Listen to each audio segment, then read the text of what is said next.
Sebab tu kalau kita lihat kenapa Ramadan ini menjadi bulan yang sangat istimewa.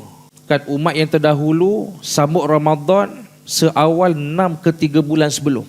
Dan melepasi Ramadan tu kesan bekas Ramadan, mereka menghayati, menjiwai 6 bulan selepas daripada itu. Kenapa para jemaah sekalian? Antara sebabnya Ramadan ini Allah jadikan bulan memang Allah nak ampunkan semua dosa para hamba-hambanya. Kan? Sebagai suatu jaminan. Sebab itu ada hadis Nabi kan bahawasanya umat Nabi ni didoakan oleh malaikat Jibril. Sesungguhnya aku berdoa kepada umatmu yang keluar daripada Ramadan tetapi masih lagi membawa dosa kepada Allah Subhanahu wa taala, maka lafaznya itu malaikat sebut celakalah bagi umatmu. Dan Nabi membenarkan doa malaikat Jibril.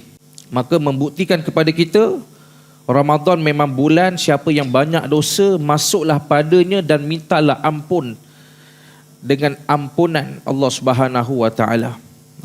Jemaah sekalian, apa tanda telah diampunkan dosa kita sepanjang Ramadan ini? Yang pertama, hati tenang.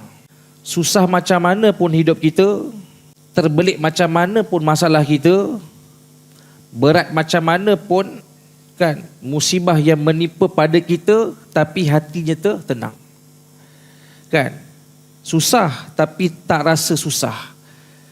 Tak menyusahkan hidupnya sehingga terabai tanggungjawab kita sebagai hamba kepada Allah Subhanahu wa taala. Itu yang pertama. Tanda telah diampunkan dosa kita letak pada perasaan hati itu sentiasa tenang. Yang kedua, semakin hari semakin rasa rendah diri. Bukan berbangga atas amalan kita yang telah kita persembahkan kepada Allah Ta'ala. Makin rendah diri.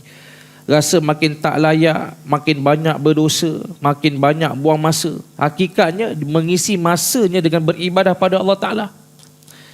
Tapi rasa macam tak kena je. Kan? Macam tak cukup je.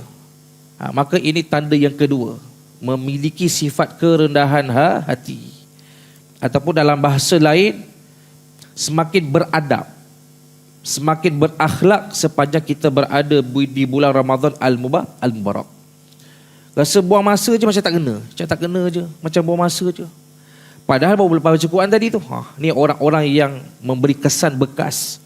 Itu tandanya telah diampunkan dosanya oleh Allah Subhanahu wa taala.